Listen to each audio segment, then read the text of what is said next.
नमस्कार, आप देख रहे हैं देश न्यूज़। मैं हूं आपके साथ सूरज पाठक। हमारे खास कार्यक्रम वो जो जानना ज़रूरी है उसमें आपका स्वागत है। इस कार्यक्रम में हमने जो सोपान प्रारंभ किया है, चलो राम की ओर। चलो राम की ओर की यात्रा प्रारंभ हो चुकी है और आज इस यात्रा में हम प्रवेश करने वाले हैं रामचरितमानस में।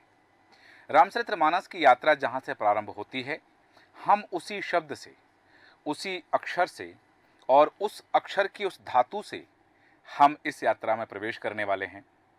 और रामचरितमानस में वो क्या है जो आपके लिए जानना जरूरी है। दरअसल बाबा तुलसी ने रामचरितमानस की रचना की, भगवान श्री राम के चरित्र का वर्णन किया। भगवान श्री राम एक आदर्श पुरुष जो तुलसी के राजा राम होते हैं, तुलसी के वनवासी राम होते हैं और वही राम हमारे आराध्य होते हैं। लेकिन रामचरितमानस के कुछ शब्दों में, कुछ चौपाइयों में, कुछ दोहों में, कुछ छंदों में, कुछ श्लोकों में वो कौन सी चीजें हैं जो बाबा तुलसी ने उद्धृत की हैं, जिन्हें हम साधारण रूप में समझ तो लेते हैं पर उनका वास्तविक अर्थ नहीं समझ पाते हैं।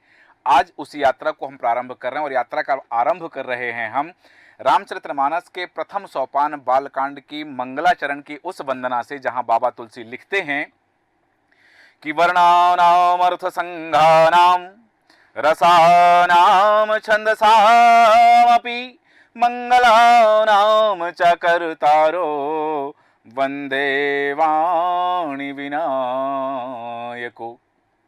यही शब्द यहाँ एक संशय पैदा करता है और रामचरितमानस के वो तमाम संशय जो आपके मानस में हैं, आपके मस्तिष्क में हैं, हमारे इस यात्रा में, जो यात्रा है चलो राम की ओर, उस यात्रा में उन सब संशयों को हम दूर करेंगे। हमारे साथ हैं वरिष्ठ कथावाचक श्री रमेश शर्मा जी। रमेश शर्मा जी, आपका बहुत स्वागत है देश न्यूज में।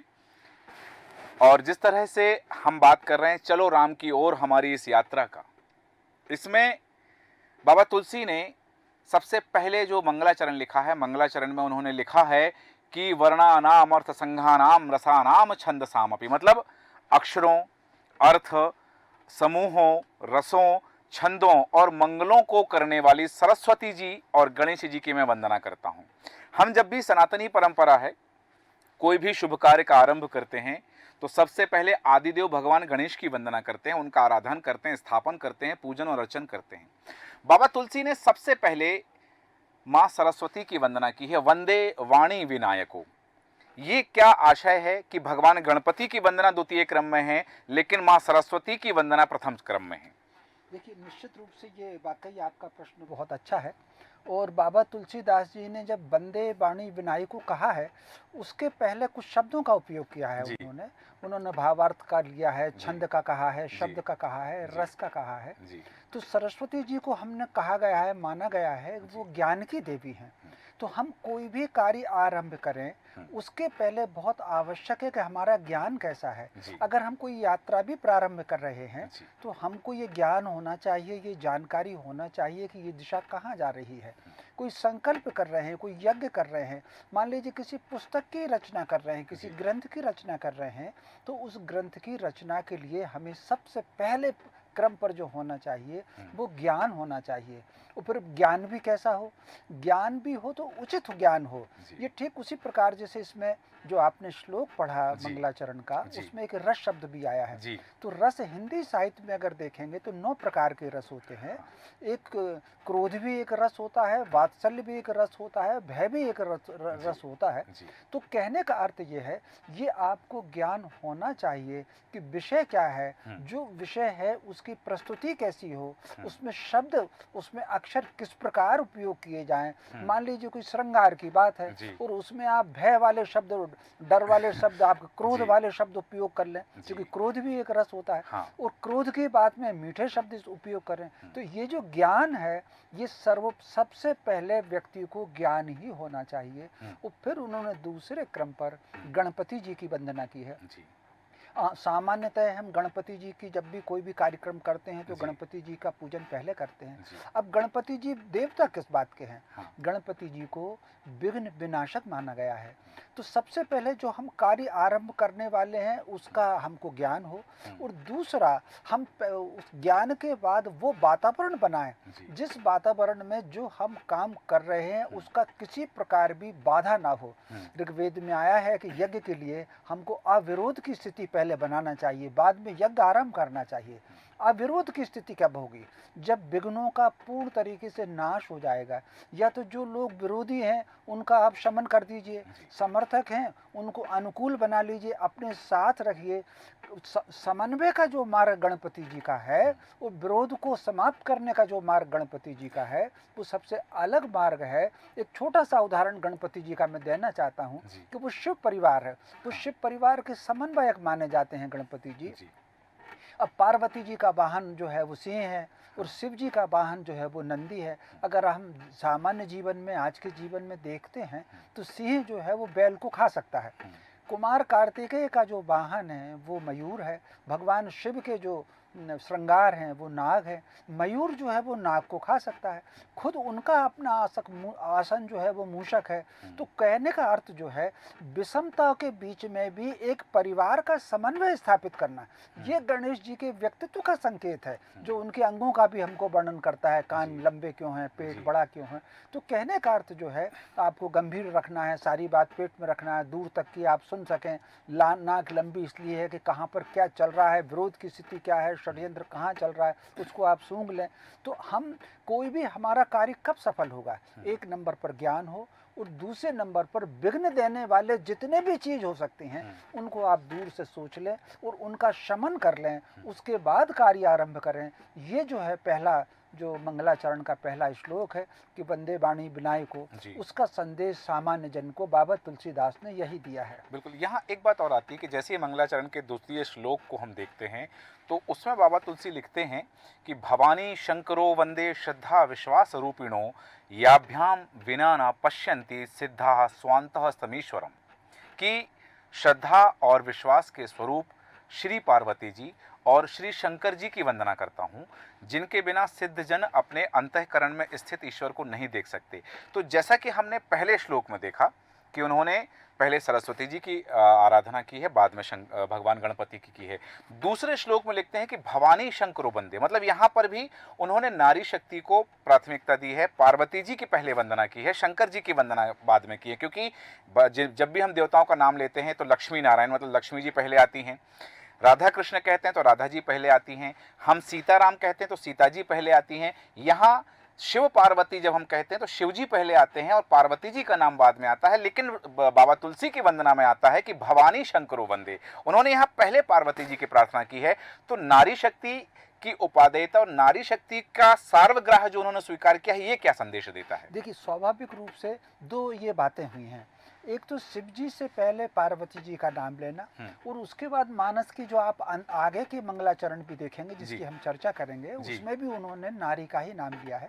आपने स्वयं उदाहरण दिए हैं कि हम सीता राम कहते हैं, लक्ष्मी नारायण कहते हैं, गौरी शंकर कहते हैं। तो कहीं ना कहीं हमारे यहाँ वो इसको और अगर हम आगे बनाए तो दैनिक जीवन में हम स्त्री पुरुष कहते हैं, देवी देवता कहते हैं। तो कहीं ना कहीं जो नारी स्वरूप है उसका नाम पहले आता है। तो सबसे पहले तो जो नारी स्वरूप का भारत में नाम कैसे आता है इसको हम समझ लें। मोटे तौर पर भारत में जो सृष्टि के निर्माण की परंपरा आती है, वो सृष्टि के निर्माण की परंपरा ये है कि जब परम ब्रह्म अपनी तुरीयातीत अवस्था में आते हैं, पांचवी अवस्था में, तो जो पहला कण बनाते हैं, पहला जो अणु बनाते हैं या पहली आकृति जो बनाते हैं वो नारी की बनाते हैं, और नारी को कहते हैं कि तुम मेरा प्रतिरूप हो। क्योंकि ये परम ब्रह्म की विशेषता है कि सृष्टि उनके अंदर से पूरी सृष्टि निकल जाए तब भी वो पूर्ण रहते हैं, उस सृष्टि के भीतर से सृष्टि निकले तब भी वो पूर्ण रहते हैं। ये विशेषता परम ब्रह्म ने केवल नारी को दी है। वो एक संतान को जन्म देती हैं तब भी माँ पूर्ण रहती है। संतान भी जब दूसरी संतान को जन्म देती है, वो संतान और संतान को जन्म देती है। ये परंपरा परम ब्रह्म की सृष्टि निर्माण की ही परंपरा है। इसीलिए हमारे यहाँ नारी को आद्या कहा गया है। जी। आद्या से यानी आदि शक्ति बनती है। जी। पुरुष को पूर्णा कहा गया है, पुरुष को बाद में बनाया जी। नारी को पूर्ण करने के लिए। इसलिए हमारे यहाँ सबसे पहले नारी के नाम लेते हैं। और इसमें अगर आप देखेंगे जी। तो जीवन की जो मूलभूत आवश्यकताएं क्या हैं, जीवन की मूलभूत आवश्यकता सबसे पहले ज्ञान है। जी। तो ज्ञान की देवी जो है वो सरस्वती है। जी। जीवन की मूलभूत आवश्यकता शक्ति है, जी। तो शक्ति की देवी दुर्गा है। जी। जीवन की मूलभूत आवश्यकता अन्न है, जी। तो अन्न की देवी अन्नपूर्णा है। जी। जीवन की मूलभूत आवश्यकता धन है, वित्त है, हाँ। उसकी देवी लक्ष्मी है। लक्ष्मी। तो जीवन के लिए सारे आवश्यक उन सबकी देवियां हैं, देवता जी। नहीं है। जी। तो ये भारत की परंपरा है, रही है। हम उसमें के नहीं है कि एडम की बाईं तरफ की पसली निकाल करके नारी को बनाया। जी, तो बिल्कुल। हमारे यहाँ नारी माना गया है। जी। अब ये जो आपने कहा है कि जी। उन्होंने जिस तरीके से उन्होंने अपने पहले मंगलाचरण के श्लोक में हाँ। सरस्वती जी की वंदना में कुछ शब्दों का उपयोग किया था। जी। उन्होंने जैसे अक्षर कहा था, शब्द छंद, कहा रस, था, रस हाँ। कहा था, जी। छंद कहा था। जी। ठीक उसी प्रकार देवी पार्वती के लिए हाँ। इस श्लोक में कुछ शब्द आए हैं। हाँ। और उसमें जो सबसे महत्वपूर्ण है हाँ। कि आपकी शक्ति के बिना अंतःकरण में ईश्वर बैठ नहीं सकता। जी, और बिल्कुल। वो केवल इसलिए है कि वो आदि शक्ति में उनको माना गया है। एक बात समझ जी। लीजिए, सृष्टि का अगर संचालन हो रहा है, हाँ। सूर्य निकलता है, हाँ। चंद्रमा निकलता है, सुबह होती है, शाम होती है, इसको चलाने वाली शक्ति कौन है? जी। इसको अगर हम विज्ञान की भाषा में कहें तो ऑक्सीजन को और हाइड्रोजन को आप अगर एक बक्से में बंद कर देंगे, जार में बंद कर देंगे, वो पानी नहीं बनेगा। जी। उसमें कुछ ना कुछ एनर्जी डालना पड़ेगी। जी, बिल्कुल। तो वो जो केंद्रीभूत शक्ति है, जिस केंद्रीभूत शक्ति से मन एकाग्र होता है, और मन एकाग्र होगा तभी जो हमारे इष्ट हैं, जो जी। हमारे आराध्य हैं, वो हमारे हृदय में विचार पाएंगे। बिल्कुल। कई बार हम मंदिर में बैठ जाएंगे, मूर्ति में बैठ के सामने बैठ जाएंगे, उपासना करेंगे, लेकिन अगर हमारा मन भटक रहा है तो वो हमारा तादात्म्य में नहीं स्थापित हो सकता है। तो तादात्म्य होने के लिए जो आदि शक्ति है, जो केंद्रीभूत चेतना है, उसका एकाग्र होना आवश्यक है। इसीलिए बाबा तुलसीदास जी ने अपने रामचरितमानस की रचना के लिए जी। चित्त की एकाग्रता के लिए जी। माता गौरी का, माता पार्वती का स्मरण किया। बिल्कुल सही कहा कि ये जो आपने कहा कि हमारे जो सनातनी परंपरा है, हम नारी को आद्या कहते हैं और शक्ति के रूप में उनकी आराधना करते हैं।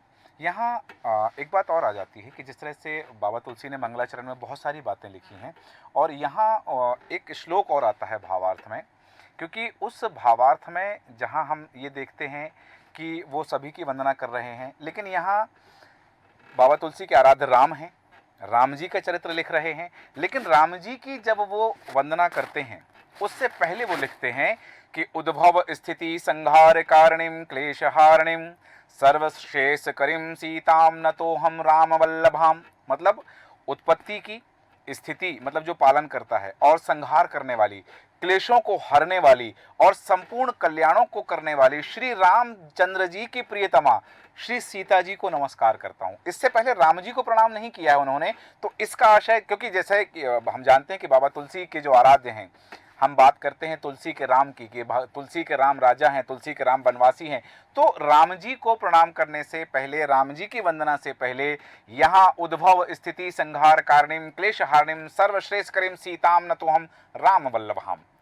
इसका आशय क्या समझा जाए? वही जो आपने कहा, नारी की उपादेयता, या फिर भगवान श्री राम को, क्योंकि जैसा हम सामाजिक जीवन में देखते हैं कि यदि हमें किसी से काम कराना है तो उनकी भार्या को प्रसन्न कर लेते हैं तो वो हमारा काम कर देते हैं। यहाँ क्या आशय उद्भूत होता है? ये निश्चित रूप से जो हमने थोड़ी देर पहले नारी की श्रेष्ठता की और भारतीय परंपरा की चर्चा की, ये यहाँ पर सिद्धांत तो लागू है ही। जी। दूसरा, माता सीता के बारे में एक बात और समझ लीजिए। जी। जिस तरह हम त्रिदेव हमारे हैं, ब्रह्मा विष्णु महेश, जी। ये त्रिदेव कोई अलग नहीं है, ये तीन गुणों के प्रतीक हैं। जी। वो तीनों ही गुण परम ब्रह्म में होते हैं, सतोगुण, रजोगुण, तमोगुण, जी। ये तीनों गुणों के प्रतीक हैं।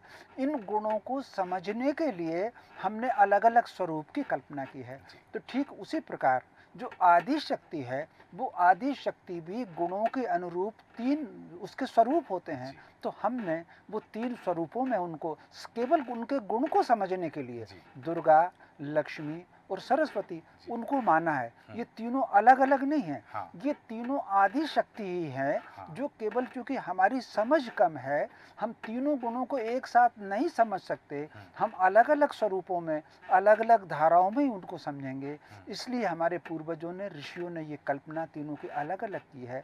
तो सीता माता जो हैं, वो आदि शक्ति हैं। जी। आगे चल कर के बाबा तुलसीदास ने कहा भी है कि जनक सुता जग जननी जानकी। बिल्कुल। तो जनक सुता जग जननी जानकी यानी हाँ। जगत की माता है वो। जी। तो चूंकि सृष्टि उनसे उत्पन्न हुई है, इसलिए उन्होंने राम से पहले माता सीता को प्रणाम किया है, जी। उनको आह्वान किया है और उनसे आशीर्वाद लिया है हाँ। कि रामचरितमानस की रचना ठीक से हो सके। जी, बिल्कुल आपने सही कहा कि रामचरितमानस की रचना के लिए उन्होंने जैसा कि देखा कि माता सरस्वती का आशीर्वाद लिया है, फिर माता पार्वती का आशीर्वाद लिया है और फिर माता सीता जी का आशीर्वाद लिया है। तो जो आपने कहा कि 3 गुण और त्रिदेव जो हैं, क्योंकि रज सत की जो आपने गुणों की बात कही है, तो यहाँ तीनों देवियों का उन्होंने उल्लेख किया। और यहाँ एक बात जरूर आ जाती है कि जब हम मंगलाचरण की बात कर रहे हैं, तो मंगलाचरण में उन्होंने भगवान श्री राम का जो स्वरूप प्रस्तुत किया है, भगवान श्री राम को जिस तरह से नमन किया है, जिस तरह से उन्होंने प्रणाम किया है, क्योंकि हम जब देखते हैं कि वो लिखते हैं कि भय प्रकट कृपाला दीन दयाला,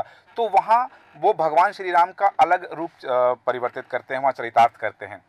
जब हम युद्ध भूमि में राम को देखते हैं, बाबा तुलसी के राम जो हैं, तो वहाँ अलग राम देखते हैं। लेकिन यहाँ जब वंदना कर रहे हैं तो वो यहाँ लिखते हैं कि यन माया वशवर्ती विश्वमखिलम ब्रह्मादि देवासुरा यत सत्वाद मृषेव भाति सकलम रज्जो यथा हेर भ्रमः यत पाद पलवेमेकमेव ही भवाम्भोधेस्तीर तीर्षावता वंदे हम तम शेष कारण परम रामाख्यमीशम हरिम। तो यहाँ वो अपने राम की जो व्याख्या कर रहे हैं कि जिनकी माया के वशीभूत संपूर्ण विश्व ब्रह्मादि देवता और असुर हैं, जिनकी सत्ता से रस्सी में सर्प के भ्रम की भांति है सारा दृश्य जगत होता है और सत्य प्रतीत होता है, और जिनके केवल चरण ही भव सागर से तरने की इच्छा करने वालों के लिए एकमात्र नौका के समान हैं, उन समस्त कारणों से परे, मतलब जो सब कारणों से और कारण से सर्वश्रेष्ठ हैं, सबसे ऊपर हैं, राम कहलाने वाले भगवान हरि की मैं वंदना करता हूं। तो यहाँ वो हरि की वंदना कर रहे हैं, यहाँ परब्रह्म की वंदना कर रहे हैं, और उन्होंने लिखा है कि राम कहलाने वाले हरि की वंदना करता हूं, क्योंकि उनका जो शब्द लिखा है कि रामाख्यमीशम हरिम। तो ये भगवान, ये जो भगवत बाबा तुलसी ने यहाँ चरितार्थ किया है, राम जी का जो स्वरूप है, इसका क्या आशय समझा जाए? देखिए, मोटे तौर पर जैसा कि हमने कल भी इस पर चर्चा की थी जी। कि बाबा तुलसीदास जी ने राम जी को अपने रामचरितमानस में 2 स्वरूप में प्रस्तुत किया है। जी। एक स्वरूप उनका बालकांड का वो है कि उनके प्रकट होने का स्वरूप, जी। और दूसरा स्वरूप उनके प्रकट होने के बाद जो मानव देह रखी है जी। उस जीवन की यात्रा। जी। यो बाबा तुलसीदास ने इन दोनों का अलग अलग वर्णन किया है। जी। यहाँ ये जो उन्होंने प्रार्थना की है मंगलाचरण में भगवान राम की, जी। तो राम जी को हम नारायण का अवतार मानते हैं। हाँ। उन नारायण को मायापति कहा गया है। हाँ। मायापति ब्रह्मा जी को नहीं कहा गया, जी। मायापति शिव जी को नहीं कहा गया। जी। माता जी चूंकि सतोगुण के प्रतीक है नारायण, तो मायापति नारायण को कहा गया है। और स्वाभाविक रूप से सारे देवताओं का और सारे असुरों का अगर नियंत्रण कोई करता है तो वो केवल और केवल नारायण करते हैं। इस प्रार्थना के पीछे एक जो संदेश बाबा तुलसीदास जी ने दिया है रामचरितमानस में अपने मंगलाचरण के माध्यम से, किसी भी व्यक्ति के भीतर ये 2 प्रकार के भाव होते हैं। उसमें सतोगुण भी होता है, उसमें रजोगुण भी होता है, उसमें तमोगुण भी होता है, उसमें देवत्व भी होता है और उसमें दैत्यत्व भी होता है।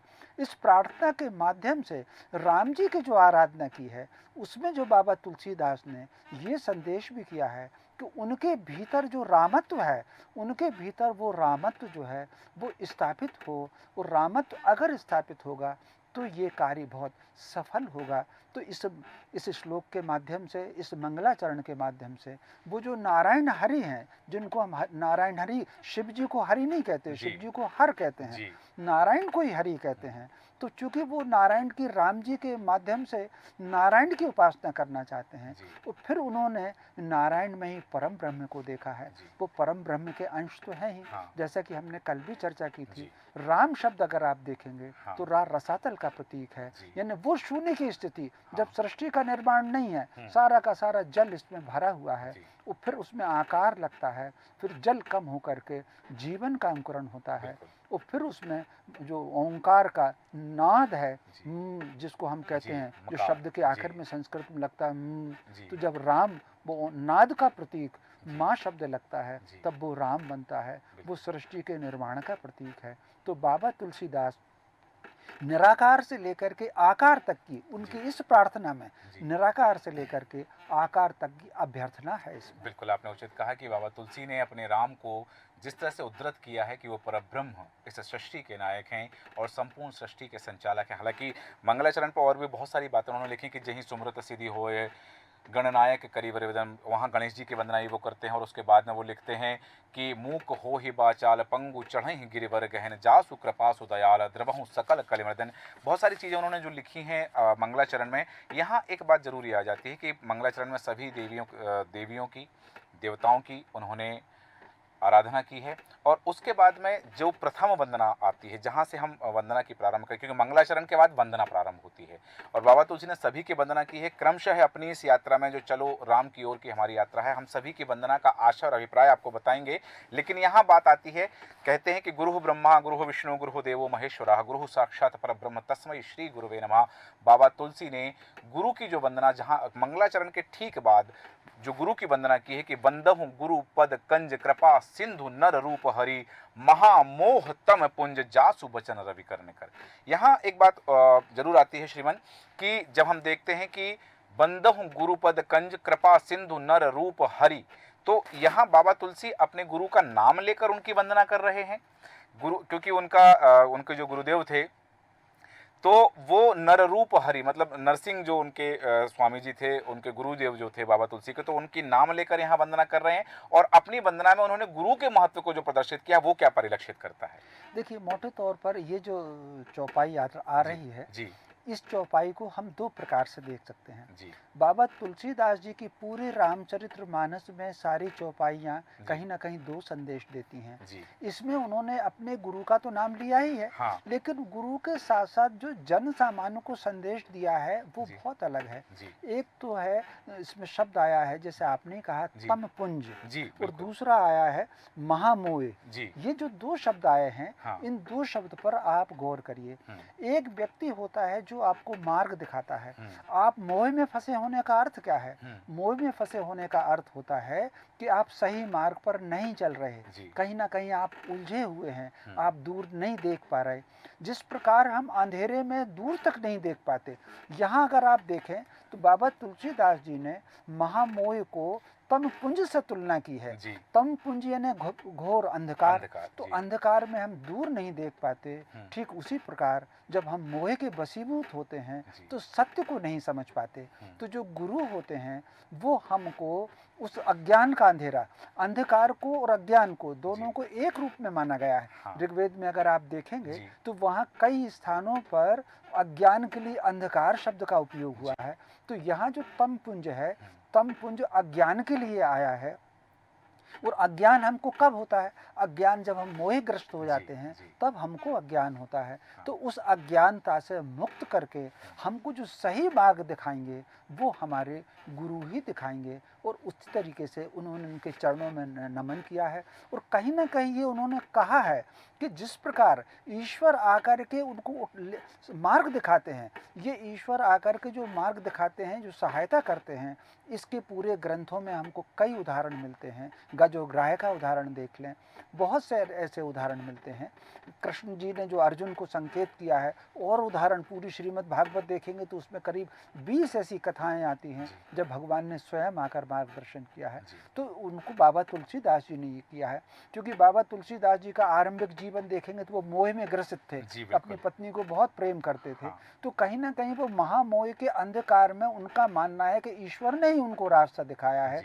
और गुरु के माध्यम से परमात्मा ही गुरु तो निमित्त बने हैं, परमात्मा ही श्री हरि गुरु के माध्यम से आए हैं। और उन्होंने महामोह तपपुंज को हर करके रामचरितमानस लिखने का जो मार्ग दिखाया है, इस चौपाई में ये सारे संदेश छुपे हुए हैं। बिल्कुल, आपने उचित कहा कि गुरु की जो महत्ता उन्होंने बताई है, क्योंकि गुरु ही है जो, जैसे कि हम यदि संस्कृत में जाते हैं तो गुरु शब्द का जो अभिप्राय आता है वो जो प्रथम शब्द है उससे अंधकार का है, और जो द्वितीय शब्द है उसको प्रकाश, अंधकार से प्रकाश की ओर ले जाने वाले जो व्यक्ति हैं वो गुरु होते हैं और गुरु कोई भी हो सकते हैं। और बाबा तुलसी ने भी जो कहा है, एक तो अपने गुरु का नाम लिया और महामोह जैसे आपने व्याख्या की है श्रीमन, कि उन्होंने तम पुंज मतलब अंधकार का जो पुंज है उसे गुरु के वचन, जासु वचन रवि करने कर, गुरु के जो वचन होते हैं वो सूर्य के प्रकाश के समान उस महामोह से, उस अंधकार से व्यक्ति को निकालते हैं। हालांकि और भी बातें हैं जो बाबा तुलसी ने गुरु वंदना में लिखी हैं कि बंद हूँ गुरुपद पदम परागा, सुरुच सुबास सरस अनुरागा।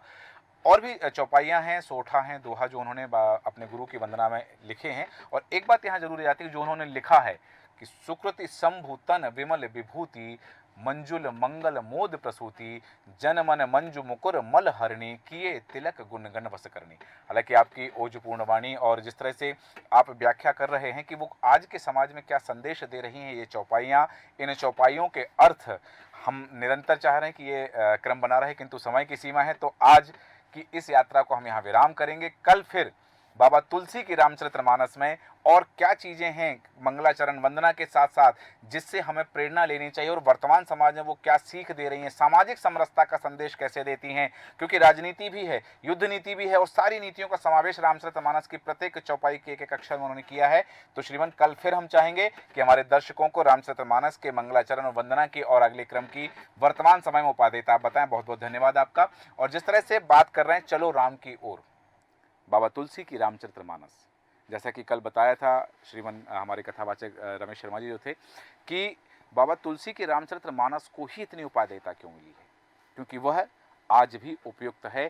जितनी प्रासंगिकता उसकी उस रचना के समय थी जब रचना काल था, उतनी ही प्रासंगिकता आज भी है और कल भी रहने वाली है। इसलिए रामचरितमानस की वास्तविकता को समझने के लिए कल फिर देखिएगा हमारा कार्यक्रम वो जो जानना जरूरी है। उसमें हमारी यह जो यात्रा है चलो राम की ओर, इस यात्रा में आज हम रामचरितमानस में मंगलाचरण के माध्यम से प्रवेश कर चुके और कल फिर क्रमशः धीरे धीरे हम आपको इस यात्रा बालकांड से शुरू हुई यात्रा हम उत्तरकांड तक इसको पूर्ण करेंगे। बने रहें देश न्यूज के साथ। नमस्कार।